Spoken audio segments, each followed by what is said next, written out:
आज हम डिस्कस करेंगे पैरासिटिक न्यूट्रिशन इन एनिमल्स के बारे में। यानी एनिमल्स में पैरासाइटिज्म या पैरासिटिक न्यूट्रिशन किस तरह की होती है, इसके बारे में हम डिस्कस करेंगे। तो न्यूट्रिशन किसे कहते हैं? फूड से जो हम एनर्जी लेते हैं, यानी हम अपने ज़िंदा रहने के लिए, अपने मुख्तलिफ़ फंक्शंस के लिए जो फूड लेते हैं, जो खुराक लेते हैं, तो उसमें मुख्तलिफ़ एलिमेंट्स पाए जाते हैं जो कि हमारे लिए एनर्जी का ज़रिया होते हैं। और इसके अलावा हमारी बॉडी के अंदर जो मुख्तलिफ़ फंक्शंस होते हैं, तो उसको परफॉर्म करने में न्यूट्रिशन जो है वो मदद देते हैं। और अगर बात की जाए पैरासाइटिज़म की, तो पैरासाइटिज्म किसे कहते हैं? जैसे कि आप अपने सामने इस तस्वीर में एक ह्यूमन बीइंग का बॉडी पार्ट यानी बाजू और हाथ देख रहे हैं और एक मस्कीटो देख रहे हैं। यानी ये क्या है? दो डिफरेंट ऑर्गेनिजम्स हैं। तो दो ऑर्गेनिजम्स के दरमियान एक खास किस्म के रिलेशनशिप को पैरासाइटिज्म कहते हैं। और पैरासाइटिज्म में का जो रिलेशनशिप होता है, यानी पैरासाइटिज्म में जो दो ऑर्गेनिजम्स के दरमियान रिलेशनशिप होता है, इसमें क्या होता है कि एक मेंबर जो होता है उसको बेनिफिट होता है यानी फायदा होता है, और जो दूसरा मेंबर होता है उसको नुकसान होता है। जैसे कि आप अपने सामने इस तस्वीर में एक मॉस्किटो यानी मच्छर देख रहे हैं। तो मच्छर जो है वो अपने न्यूट्रिशन के लिए क्या करता है कि ब्लड को सक करता है, यानी खून को चूसता है। जैसे यहाँ पे जो है ये एक ह्यूमन बीइंग की बाजू के ऊपर बैठा हुआ है और यहाँ पे अपने ख़ास जो माउथ वाले रीजन में ख़ास स्ट्रक्चर्स होंगे उनकी मदद से क्या करेगा? ब्लड को सक करेगा। तो ब्लड क्या है? इस मच्छर का फूड है, यानी उसके लिए जो है वो न्यूट्रिशन का सोर्स है। तो इस तरह का जो रिलेशनशिप होता है कि जिसमें अब इसको तो इस मॉस्किटो को तो फायदा हुआ है, लेकिन जिस ऑर्गेनिज्म को ये काटेगा, जो कि जो सेकंड ऑर्गेनिज्म है या सेकंड मेंबर वो होस्ट कहलाता है, तो उसको ये क्या करता है? नुकसान पहुंचाता है, यानी मुख्तलिफ डिजीज़ की वजह बनता है। तो ये एक एग्जांपल है पैरासाइटिज्म की। तो इस तरह की जो न्यूट्रिशन होती है, यानी जो एनिमल्स जो हैं वो अपने फूड के लिए, अपनी एनर्जी के लिए दूसरे ऑर्गेनिजम्स के साथ इस तरह का रिलेशनशिप बनाते हैं कि खुद फ़ायदा लेते हैं और दूसरे को नुकसान पहुंचाते हैं। तो इस तरह के रिलेशनशिप को कहा जाता है पैरासाइटिज्म। तो आज हम देखेंगे कि एनिमल्स में पैरासिटिक न्यूट्रिशन जो है वो किस किस तरह की होती है। तो जैसे कि आप इस तस्वीर में देख रहे हैं कि ये जो पैरासाइट है, ये होस्ट की बॉडी के ऊपर जो है वो मौजूद है और यहाँ से अपना फूड ले रहा है। तो इस तरह के पैरासाइट्स को कहा जाता है एक्टोपैरासाइट्स। एक्टो का मतलब होता है आउटसाइड या बाहर, यानी कि वो पैरासाइट जो कि होस्ट की सरफेस के ऊपर रहते हैं या होस्ट की जो बॉडी की सरफेस होती है वहाँ से अपना फूड लेते हैं। तो इस तरह के पैरासाइट्स को कहा जाता है एक्टोपैरासाइट्स। जबकि इसका जो ऑपोजिट होते हैं उनको कहा जाता है एंडोपैरासाइट्स। एंडोपैरासाइट्स वो पैरासाइट्स होते हैं जो कि होस्ट की बॉडी के अंदर रहते हैं। जैसे कि इस तस्वीर में हम क्या देख रहे हैं? ह्यूमन का इंटेस्टाइन, यानी जिसे आंतें कहा जाता है, जो कि डाइजेस्टिव सिस्टम का पार्ट होती हैं। तो इसको अगर ओपन किया जाए, यानी कि इंटरनली देखा जाए, तो कुछ लोग जो होते हैं तो उनके इंटेस्टाइन में छोटे छोटे वर्म्स, यानी जो छोटे छोटे कीड़े होते हैं वो होते हैं। जैसे कि राउंड वर्म है, टेप वर्म है, हुक वर्म है। तो इस तरह के, जैसे यहाँ पे ये इस कलर से अगर हम इसको दिखाएं, तो ये जो लंबे लंबे से बारीक बारीक से नजर आ रहे हैं, ये क्या हैं? वर्म्स हैं। तो ये इंटेस्टाइनल वर्म्स कहलाते हैं, यानी कि ये बॉडी के अंदर रह रहे हैं, इसलिए इनको क्या कहा जाता है? एंडोपैरासाइट्स। जो यानी कि वो पैरासाइट्स जो कि होस्ट की बॉडी के अंदर रहते हैं, तो इनको कहा जाता है एंडोपैरासाइट्स।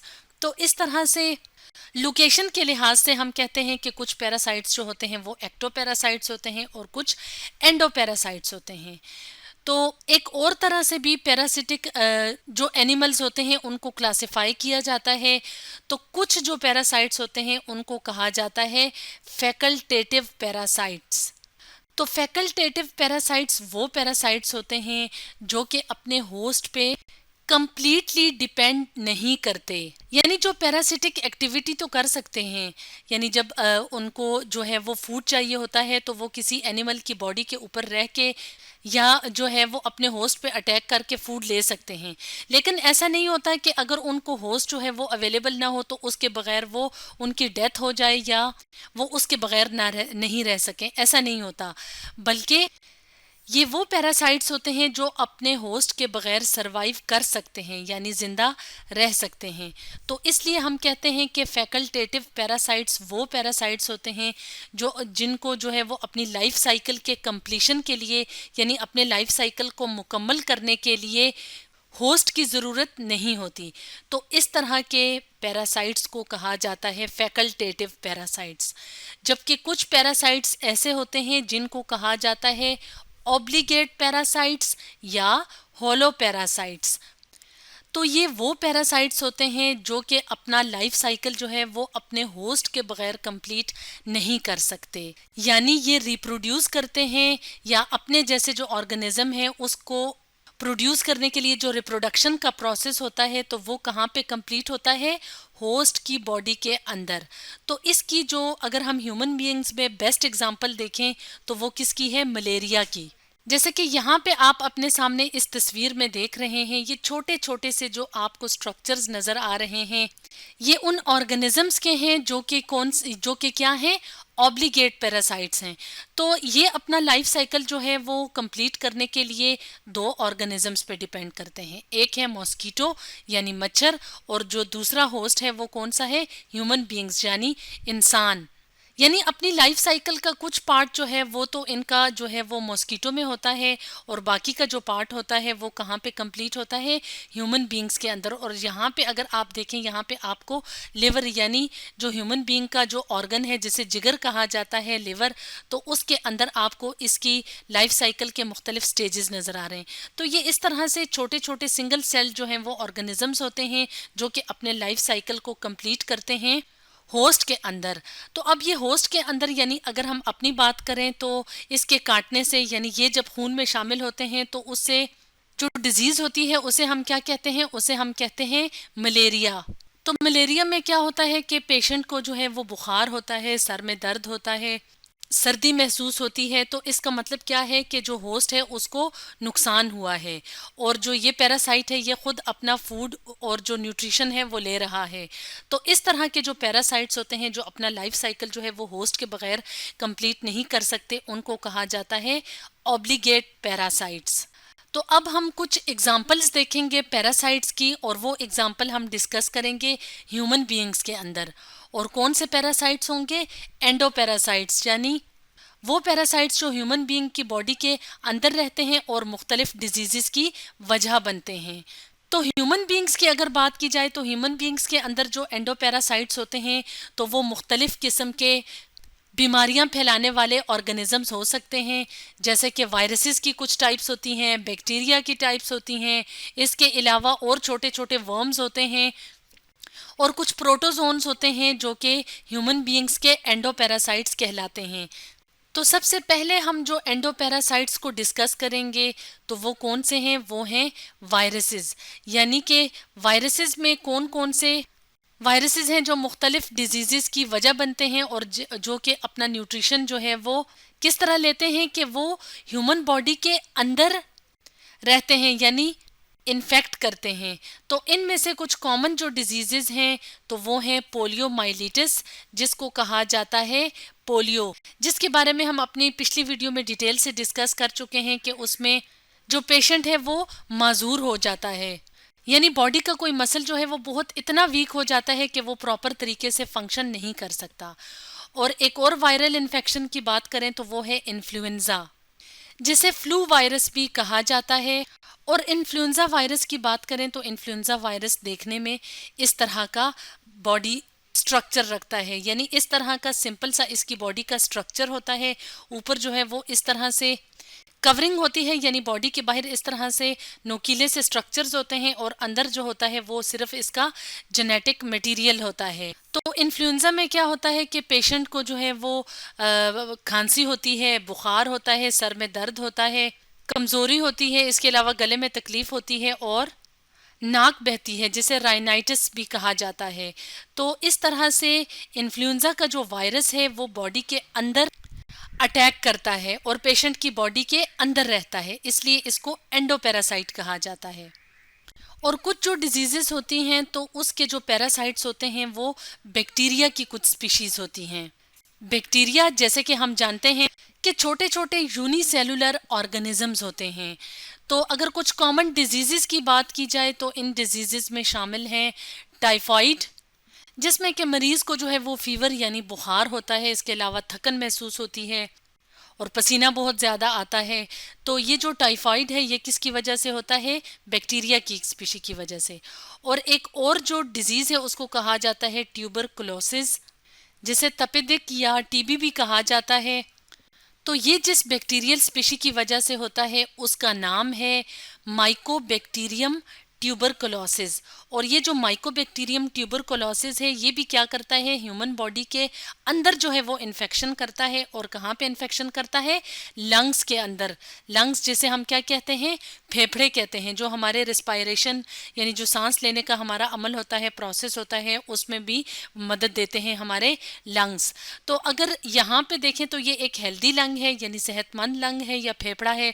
और यहाँ पे ये वाला जो एक और कलर से शो किया हुआ है इसके ऊपर जो है इस बैक्टीरिया ने अटैक किया है। तो इसको अगर माइक्रोस्कोप की मदद से देखा जाए तो ये इस तरह के सिंगल सेल्ड छोटे छोटे से ऑर्गेनिजम्स होते हैं जो कि अपना न्यूट्रिशन यानी अपना फूड जो है वो कहाँ से लेंगे? इस होस्ट से लेंगे और बदले में जो है वो होस्ट को क्या करेगा? नुकसान पहुंचाएगा। और जो बीमारी होगी उसका क्या नाम है? ट्यूबरकुलोसिस। तो इस तरह से जो एंडोपैरासाइट्स हैं तो वो वायरसेस के अलावा बैक्टीरिया की भी कुछ स्पीशीज होती हैं। अब हम कुछ और एग्जांपल्स देख लेते हैं। और इसमें जो हम एग्जांपल देख रहे हैं वो किसकी हैं? प्रोटोजोन्स की। तो प्रोटोजोन्स क्या होते हैं? प्रोटोजोन्स भी सिंगल सेल्ड ऑर्गेनिजम्स होते हैं, लेकिन ये यूकैरियोट्स होते हैं। जैसे बैक्टीरिया तो प्रोकैरियोट्स होते हैं यानी उनमें कोई भी मेम्ब्रेन बाउंडेड प्रॉपर ऑर्गेनेलिज नहीं होती। तो इनमें जो है वो मेम्ब्रेन बाउंडेड ऑर्गेनेलिज और न्यूक्लियस मौजूद होता है, लेकिन ये बहुत छोटे छोटे सिंगल सेल्ड ऑर्गेनिजम्स होते हैं। तो इनमें से भी कुछ ऐसी स्पीशीज हैं जो कि ह्यूमन के यानी इंसानों के एंडोपैरासाइट्स हैं। जैसे कि हम बात करें प्लाज्मोडियम की, तो प्लाज्मोडियम क्या है? एक प्रोटोजोन है जो कि ह्यूमन बीइंग्स में मलेरिया की वजह बनता है। जैसे कि हमने वीडियो के स्टार्ट में डिस्कस किया था कि जो प्लाज्मोडियम होते हैं वो सिंगल सेल्ड यूनिसेलुलर ऑर्गेनिजम्स होते हैं, छोटे छोटे ऑर्गेनिजम्स होते हैं जो कि अपना लाइफ साइकिल जो है वो दो होस्ट्स में कंप्लीट करते हैं। एक होता है मॉस्किटो यानी मच्छर और जो दूसरा होता है वो ह्यूमन बीइंग होता है। और ह्यूमन बीइंग के अंदर ये लिवर यानी जिगर में जो है वो अपना लाइफ साइकिल का एक पार्ट कंप्लीट करते हैं और उसके बाद ये शामिल हो जाते हैं हमारी ब्लड स्ट्रीम में, यानी हमारी जो ब्लड वेसल्स हैं जिनके अंदर खून मौजूद होता है तो उसके अंदर ये शामिल हो जाती हैं। और उसके बाद जो डिजीज़ होती है उसको कहा जाता है मलेरिया।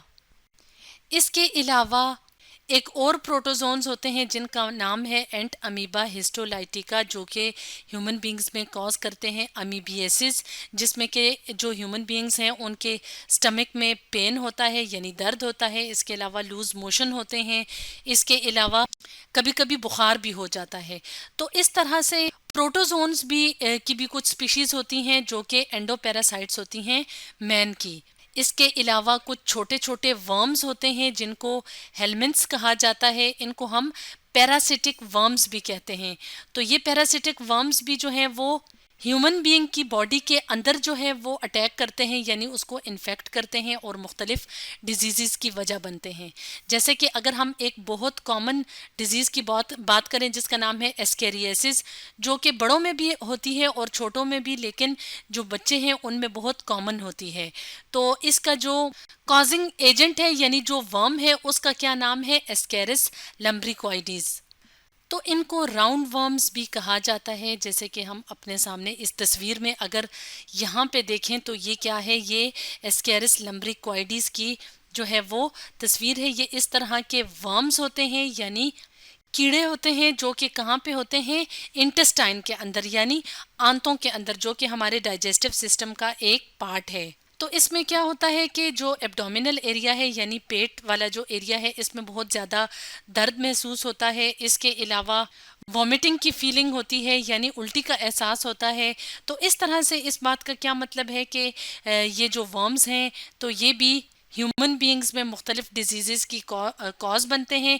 यानी ख़ुद तो जो है वो फ़ायदा ले लेते हैं, ख़ुद तो अपना लाइफ साइकिल कंप्लीट करते हैं, न्यूट्रिशन के लिए, फूड के लिए जो है वो अपने होस्ट को इस्तेमाल कर रहे हैं, लेकिन बदले में क्या कर रहे हैं, होस्ट को नुकसान पहुंचा रहे हैं।